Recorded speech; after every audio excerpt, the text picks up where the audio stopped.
Assalamualaikum, Cik Man. Ni saya nak bagi tahu lah. Sebelum dah selepas sebelum saya jumpa Cik Man, berubat dengan Cik Man, orang nak tengok kedai saya pun diorang lalu. Diorang tak tengoklah kedai saya, diorang cuma lalu macam tak hirau langsung dengan saya punya kedai. Pandang pun tak, tengok banner pun tak, memang tak layan lah. Lepas saya berubat dengan Cik Man, diorang banyaknya saya tengok customer ni dia tengok kedai saya, lepas tu diorang baru baca saya punya banner. Kalau tak sebelum ni diorang nak baca saya punya banner pun tak ada.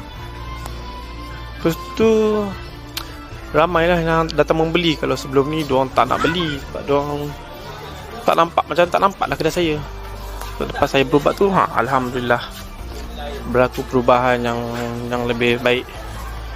Perniagaan pun lebih baik, orang makin ramai, orang membaca. Kalau tak beli pun diorang masih boleh membaca, diorang melihat, bertanya.